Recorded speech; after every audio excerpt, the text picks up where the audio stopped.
Math science કોર્નરમાં આપ સૌનું ફરીથી સ્વાગત છે. નમસ્તે મિત્રો, આપણે ધોરણ 8ના ગણિતના વિવિધ પ્રકરણો ગણી રહ્યા છીએ.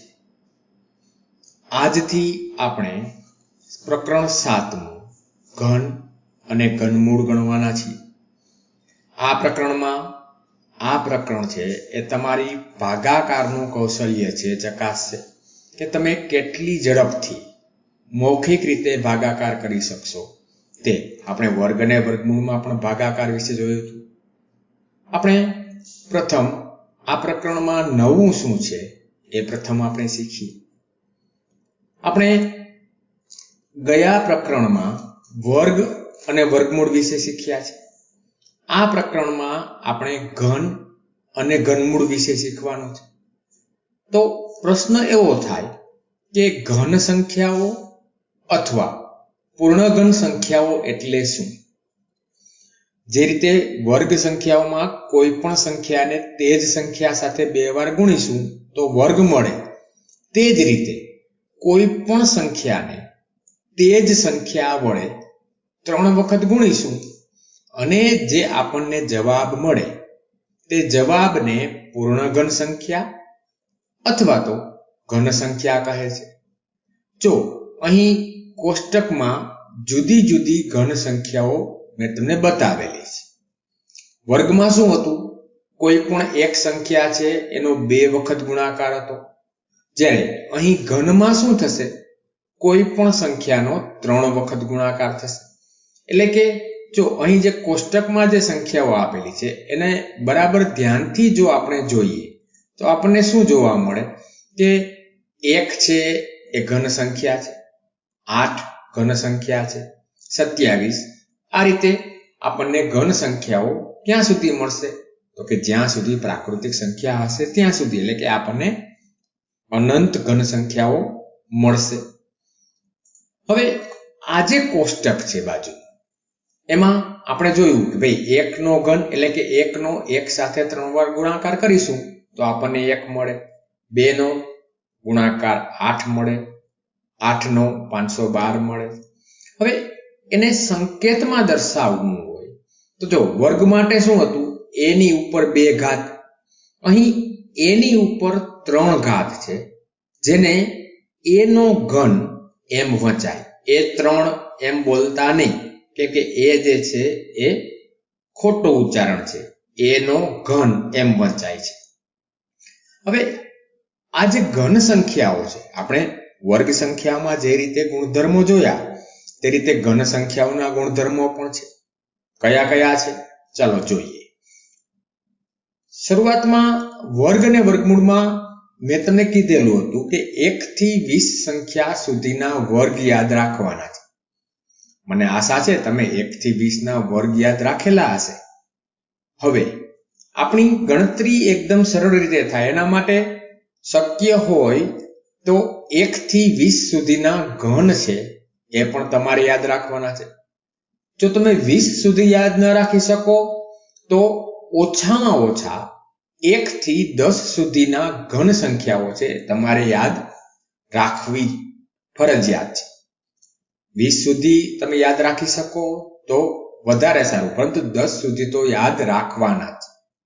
હવે આ જે કોષ્ટક જોઈએ તો કોષ્ટક ઉપરથી આપણને આઈડિયા મળે છે કે જો આપણે 1 થી 10 સુધી જો કોઈ પણ સંખ્યા લઈએ તો એમાં ફક્ત 2 જ ઘન સંખ્યાઓ છે. કઈ તો કે અહીં જો કોષ્ટકમાં જોવા મળે છે 1 અને 8. એ રીતે જો 1 થી 100 સુધી લઈએ તો કેટલી ઘન સંખ્યાઓ મળે? તો કે કુલ ફક્ત 4 જ મળે છે. કઈ? 1, 8, 27 અને 64.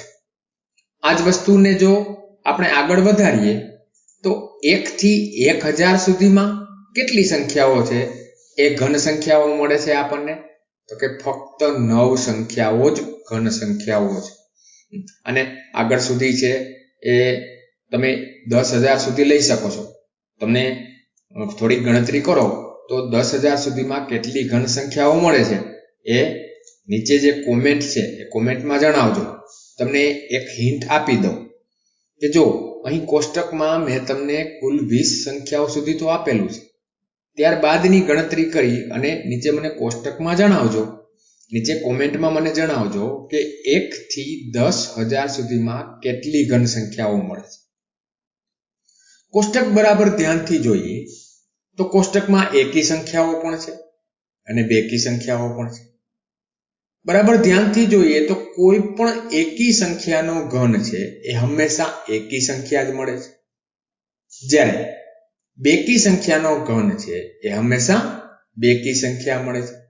જો આ નાની નાની વસ્તુઓ છે, આ નાની નાની બાબતો છે, આ તમે યાદ રાખશો તો આ જે વસ્તુઓ છે એ આગળ ઉપર કોઈ પણ પ્રકારની જે સ્પર્ધાત્મક પરીક્ષાઓ છે, તમે અત્યારે 8મા ધોરણમાં ભણો છો તો NMMS નામની પરીક્ષા છે, એવી પરીક્ષાઓમાં આવી બધી વસ્તુઓ યાદ રાખશો તો તમે આસાનીથી આવી પરીક્ષા છે પાસ કરી શકશો.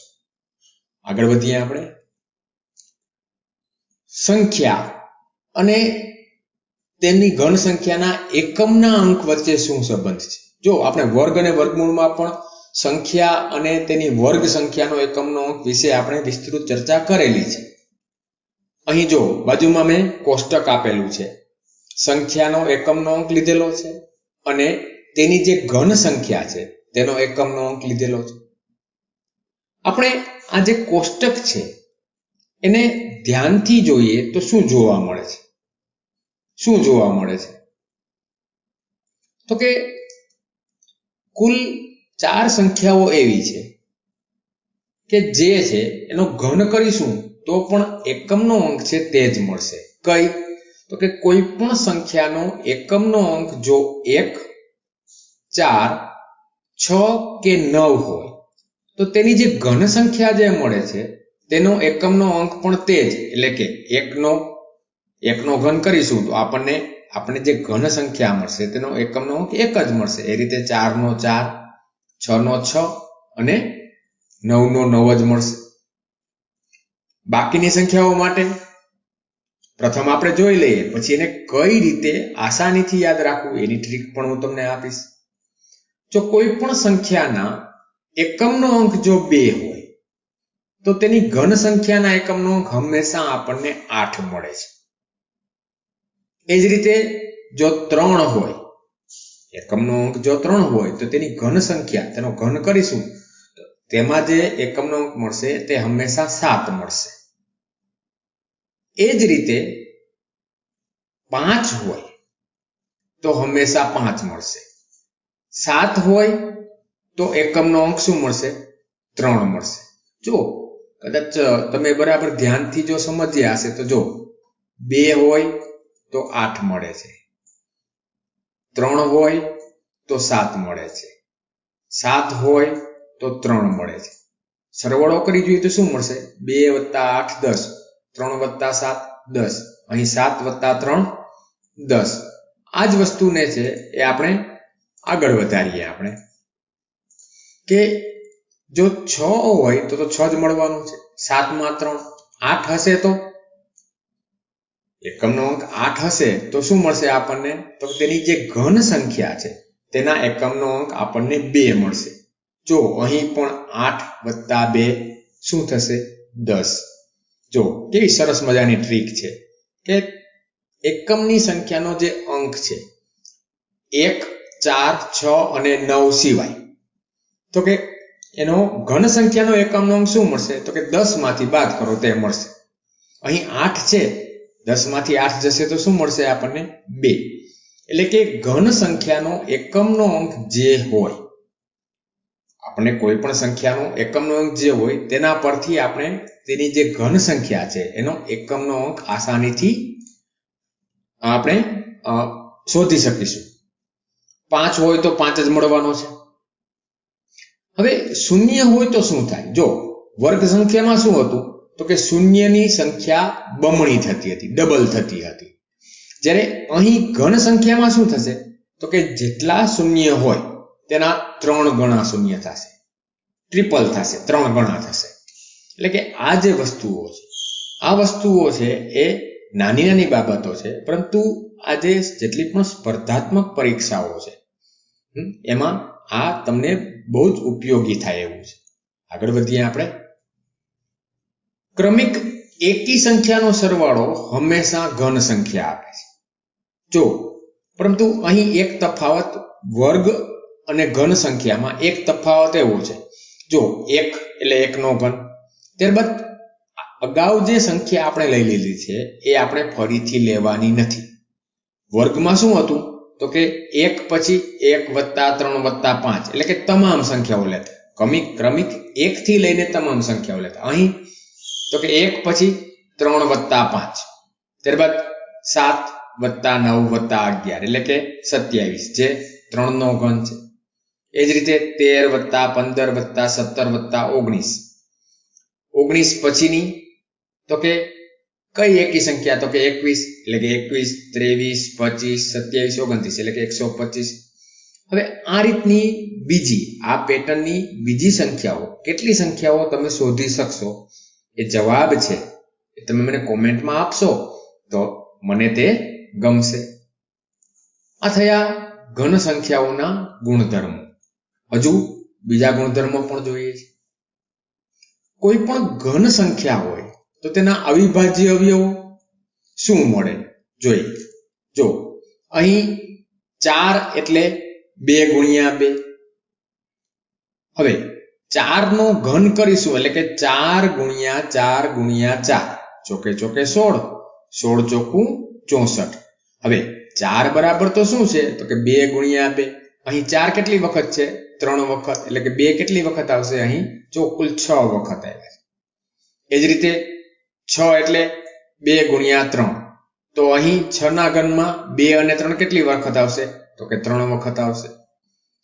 15 એટલે 3 × 5 15 એટલે 15 ના ઘનમાં 5 × 3 કેટલી વખત આવશે તો કે 3 વખત આવશે. 12 એટલે તો કે 2 × 2 × 3 એટલે કે 12 ના ઘનમાં 2 × 2 × 3 કુલ 3 વખત આવશે. એટલે કે આના પરથી આપણને શું સમજવા મળે છે તો કે કોઈ પણ ઘન સંખ્યા છે તેના અવિભાજ્ય અવયવીકરણમાં અવિભાજ્ય સંખ્યાઓ હંમેશા 3 વાર આવે છે. વર્ગમાં કેટલી વખત આવતી હતી 2 વાર. અહીં ઘનમાં કેટલી વખત આવશે તો કે 3 વાર આવે છે. જો અગાઉનું પ્રકરણ જો તમે બરાબર વ્યવસ્થિત તૈયાર ન કરેલું હોય તો આ તમારી પોતાની ચેનલ મેથ સાયન્સ કોર્નરમાં આ જે વર્ગ અને વર્ગમૂળનું આખું સ્વાધ્યાય છે, તમામ સ્વાધ્યાયના દાખલાઓ છે ગણેલા છે તે એકવાર જોઈ જજો. હવે આ વાત થઈ અવિભાજ્ય. હવે આપણે છે એ સ્વાધ્યાય 7.1 છે. સ્વાધ્યાયમાં દાખલાઓ ઓછા છે પરંતુ મોટું સ્વાધ્યાય છે એટલે આપણે જુદા જુદા ભાગમાં છે એ સ્વાધ્યાય આપણે ગણીશું. ફરીથી શરૂઆતમાં મેં જેમ કીધેલું કે આ જે પ્રકરણ છે પ્રકરણ 6 અને 7 એ તમે ભાગાકાર કેટલી ઝડપથી કરી શકો છો તેની ઉપર આધાર રાખે છે. અને બીજું આ સ્વાધ્યાયોમાં ક્યાંય પણ કેલ્ક્યુલેટર છે જો તમે ઉપયોગ કરતા હોય તો એ કેલ્ક્યુલેટરનો ઉપયોગ છે એ ટાળવાનો છે. આ જે વિડીયો છે એ વિદ્યાર્થી સાથે જો તેના વાલીઓ પણ જો જોતા હોય તો આ જે સ્વાધ્યાયો કરવા માટે બાળકને કેલ્ક્યુલેટરના ઉપયોગ માટે પ્રોત્સાહન આપવાનું નથી. કેલ્ક્યુલેટરની મદદ વગર જ આ સ્વાધ્યાયો કરવાના છે. આપણે જોઈએ 7.1 નો પહેલો દાખલો. શું આપેલું છે આપણને કે નીચેનામાંથી કઈ સંખ્યા પૂર્ણઘન નથી. હવે પૂર્ણઘન છે કે નથી એ કઈ રીતે શોધીશું તો કે પ્રથમ સંખ્યા છે 216. શું કરીશું આપણે 216 નું અવિભાજ્ય અવયવીકરણ કરીશું. અવિભાજ્ય અવયવીકરણ વિશે તમે પરિચિત છો. અવિભાજ્ય અવયવીકરણમાં શું કરવાનું તો કે પ્રથમ 2 વડે ભાગાકાર કરવાનો. 2 વડે ભાગ ન ચાલે તો 3 વડે, 3 વડે ભાગ ન ચાલે તો 5, 5 વડે ભાગ ન ચાલે તો 7, 7 વડે ભાગ ન ચાલે તો 11, 11 વડે ભાગ ન ચાલે તો 13 અને ત્યારે પણ જો ભાગ ન ચાલે તો 17 અને 19. આ રીતે અવિભાજ્ય સંખ્યાઓથી આપણે ભાગાકાર કરવાનો છે. અને બને ત્યાં સુધી આ ભાગાકાર છે એ મૌખિક થાય તે ઈચ્છનીય છે. એટલે કે પ્રથમ 216 છે, એમાં એકમનો અંક બેકી સંખ્યા છે, એટલે કે 2 વડે ભાગી શકાશે. 216 ને 2 વડે ભાગવા છે. આપણે ભાગાકાર પેન અને પેપર લઈને નથી કરવાનો, ફરીથી યાદ અપાવું. જ્યારે પણ કોઈ પણ સંખ્યાને 2 વડે ભાગીએ ત્યારે એના અડધા કરવાના. 200 ના અડધા 100 અને 16 ના અડધા 8, એટલે કે 2 વડે જો ભાગાકાર કરીશું તો આપણને 108 મળે. 108 ને છે તેને પણ 2 વડે ભાગી શકાશે. 2 વડે ભાગીશું તો 100 ના અડધા 50 અને 8 ના અડધા 4, એટલે કે 54.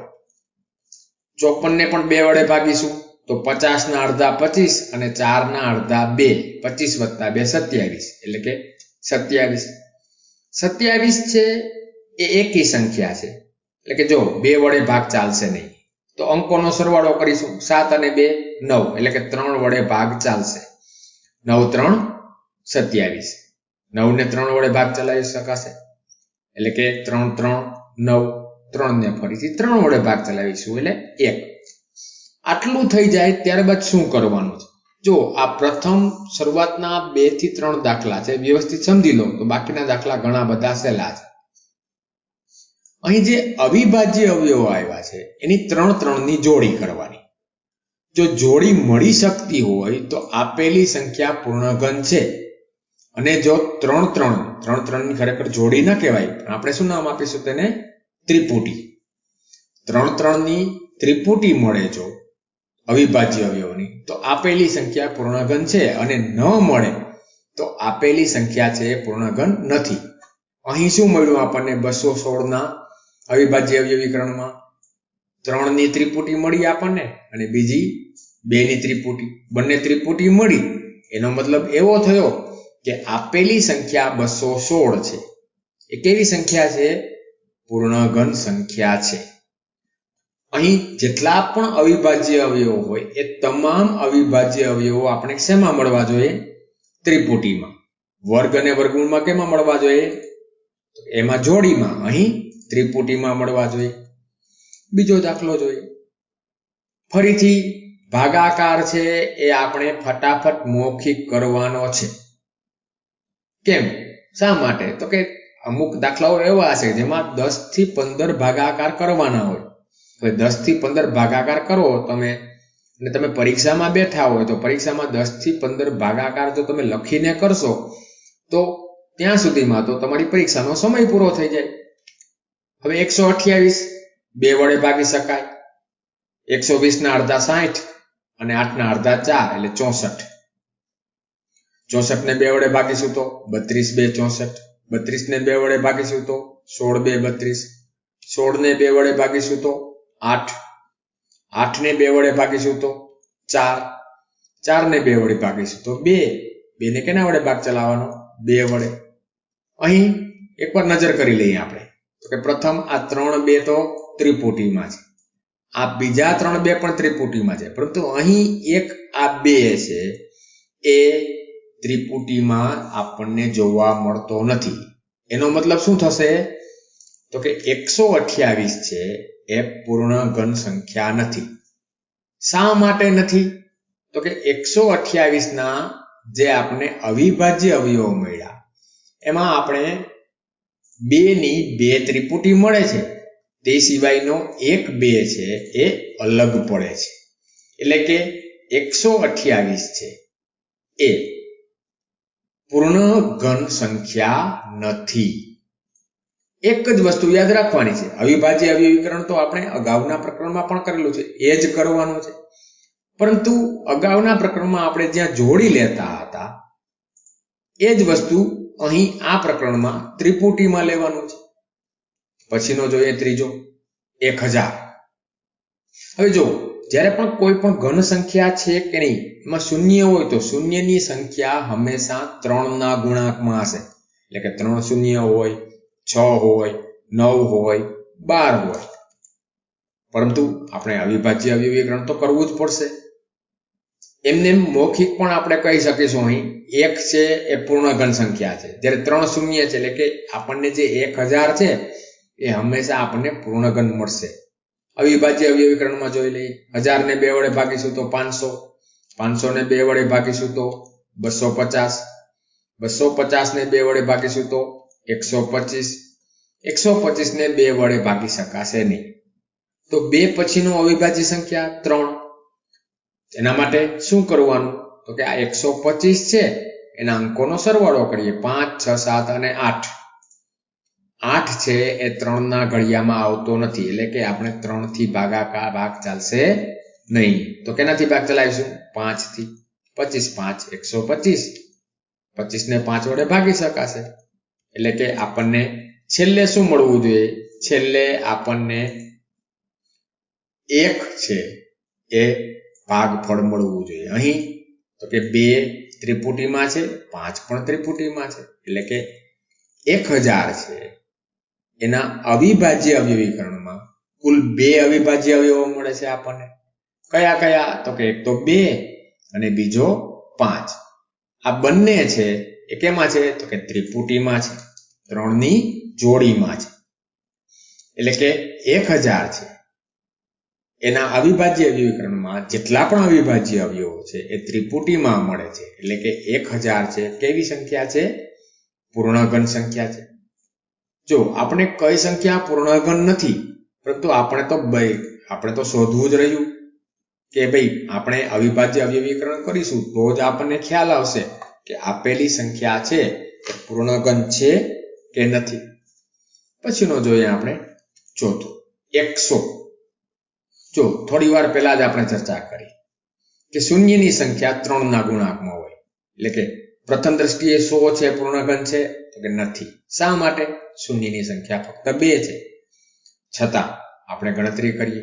100 ને 2 વડે ભાગી શકાશે. 2 વડે ભાગીશું તો 50, 50 ને 2 વડે ભાગીશું તો 25, 25 નો ભાગ ફક્ત 5 થી ચાલશે, એટલે 5 ગુણ્યા 5 25. એટલે કે અહીં આપણને 2 અવિભાજ્ય અવયવો મળ્યા, એક 2 અને બીજો 5. શું ત્રિપુટીમાં છે? તો કે ના, 2 ની જોડીમાં છે. એટલે કે 100 છે એ પૂર્ણઘન સંખ્યા નથી. શા માટે નથી? તો કે અહીં જે અવિભાજ્ય અવયવો આપણને મળ્યા 2 અને 5 એ ત્રિપુટીમાં નથી. એટલે કે 100 છે એ પૂર્ણઘન સંખ્યા નથી. સમજાયું? આપણે ફક્ત અવિભાજ્ય અવયવીકરણ કરવાના છે અને અવિભાજ્ય અવયવીકરણમાં અવિભાજ્ય અવયવોની સંખ્યા છે એ 3 ની જોડીમાં મળવા જોઈએ, ત્રિપુટીમાં મળવા જોઈએ. પછીનો જોઈએ 46656. જો જ્યારે આવડી બધી મોટી સંખ્યાઓ હોય ત્યારે જો તમે રફ કાગળમાં તમે જો ભાગાકાર કરવા બેસશો તો આ દાખલો કરતા ઓછામાં ઓછી 10 થી 15 મિનિટ જશે. આપણે ઓછા સમયમાં સાચો જવાબ લેવાનો છે. એટલે કે 46656 ને 2 વડે ભાગવા છે. આપણે ભાગાકારની ક્રિયા કર્યા વગર આપણે ભાગફળ જોઈએ છે. તો એના માટે શું કરીશું? તો કે જો અહીં એક સંખ્યા અથવા તો 2 ની જોડી છે એના અડધા કરવાના છે. 2 વડે ભાગીશું એટલે અડધા કરવાના. અહીં 4 ના અડધા શું થશે? 2. 6 ના 3, 6 ના 3, 5 ના અડધા નહીં થઈ શકે તો અડધાથી નાની સંખ્યા 2. જે છેલ્લી સંખ્યા વધે 2 લીધા એટલે કે 2 2 4 થશે. એક વધશે એ ક્યાં આપી દઈશું આપણે? બાજુમાં, એટલે કે 16. એટલે કે 2 વડે ભાગીશું તો શું મળશે? 2 3 3 2 8 છે એ આપણને ભાગાકાર મળશે. જો આ રીતે ફટાફટ ભાગાકાર આપણે કરવાનો છે. હજુ 2 વડે ભાગી શકાશે. 23 ભાગી નહીં શકાય. 22 એટલે કે 11, 11 6 6 4. કઈ રીતે મળ્યા? તો કે 11 2 22. અહીં 23 છે એટલે 13 એટલે શું થશે? 2 6 12. ફરીથી પાછા 13 એટલે 2 6 12 અને 4 2 8. હજુ ફરીથી 2 વડે ભાગ ચલાવીશું. 5 2 10, 8 2 16 અને 64 ના અડધા 32 એટલે 5832. 5832 છે એને પણ 2 વડે ભાગવાના છે. 2 2 4, 4 એટલે 1 વધશે 18 એટલે 9 2 18 એટલે 4 9 1 6, 32 ના અડધા 16 એટલે કે 2 9 1 6, 2916.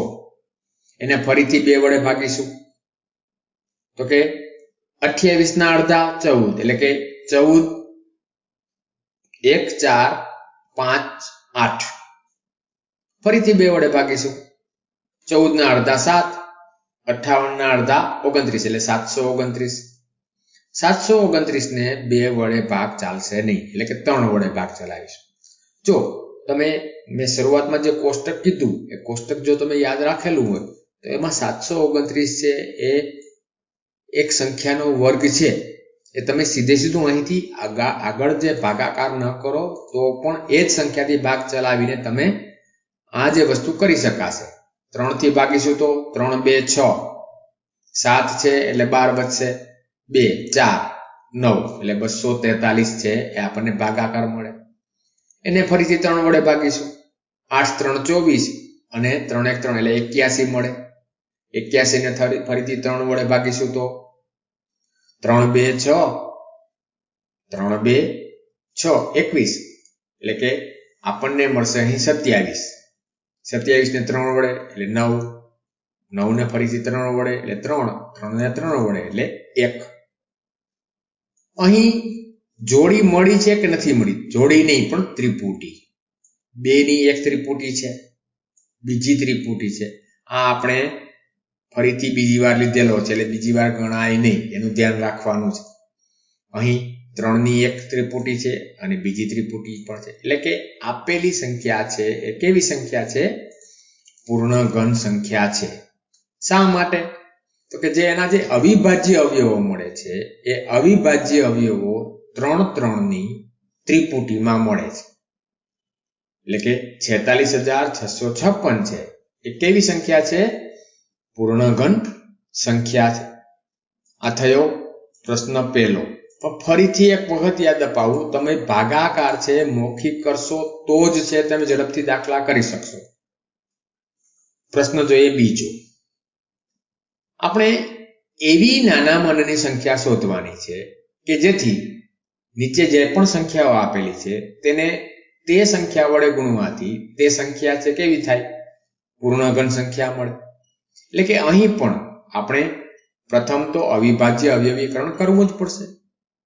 243 ને 2 વડે ભાગી નહીં શકાય. 3 વડે ચેક કરીશું તો 4 અને 2 6, 7 8 9 3 વડે ભાગ ચાલશે.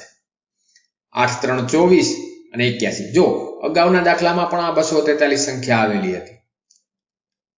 81 ને 3 વડે ભાગીશું તો 27, 27 ને 3 વડે ભાગીશું તો 9, ફરીથી 3 વડે, જ્યાં સુધી 1 છે એ ભાગફળ ન મળે ત્યાં સુધી આપણે ભાગાકાર કરવાનો. હવે અહીં આ દાખલામાં શું કરવાનું છે? તો કે જો અહીં એક 3 ની ત્રિપુટી એક મળી છે, બીજી 3 ની ત્રિપુટી નથી. ફક્ત કેટલા છે 3?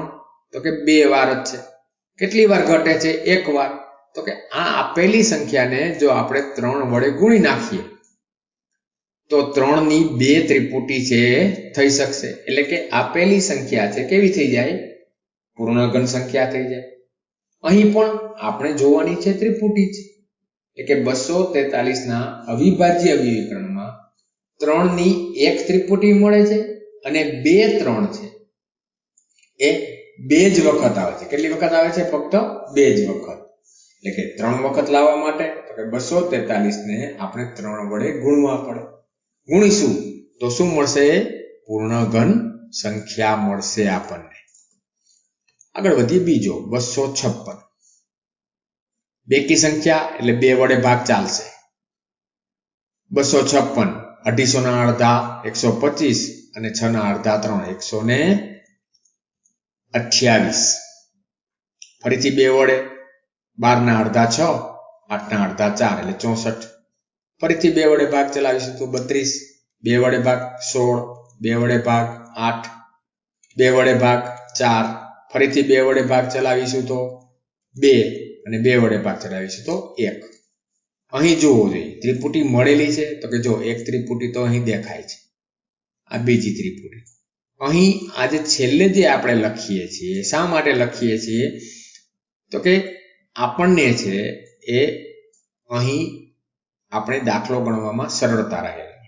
જો 2 ની 2 ત્રિપુટી છે, પરંતુ અહીં 2 છે એ ફક્ત 2 વાર જ આવે છે, એટલે કે 256 છે એને 2 વડે ગુણી નાખીએ તો આપણે 2 ની 3 ત્રિપુટી છે આપણને મળી જાય. એટલે કે 256 ને કેટલા વડે ગુણવા પડે? આપણે 2 વડે. એટલે કે 256 ને જો 2 વડે ગુણીશું તો 256 છે એ પૂર્ણઘન સંખ્યા બની જશે. પછીનો જોઈએ ત્રીજો દાખલો 72. નાનકડો દાખલો 72. 72 ને 2 વડે ભાગીશું તો 36 2 72, 36 ને 2 વડે 18, 18 ને 2 વડે 9, 9 ને 2 વડે ભાગી નહીં શકાય, 3 વડે ભાગી શકાશે. એટલે કે આપણે અવિભાજ્ય અવયવીકરણ મળી ગયું. અવયવોમાં તો કે જો 2 છે એ ત્રિપુટીમાં છે, પરંતુ અહીં 3 છે એ ત્રિપુટીમાં નથી, એટલે 1 3 ઘટે છે. જે ઘટે છે તેના વડે ગુણાકાર કરી દઈએ એટલે કે આપેલી સંખ્યા પૂર્ણઘન થઈ જાય. એટલે 72 ને જો 3 વડે ગુણીશું તો 72 છે એ કેવી સંખ્યા થઈ જાય? પૂર્ણઘન. 72 ગુણ્યા 3 છે તે પૂર્ણઘન સંખ્યા થશે.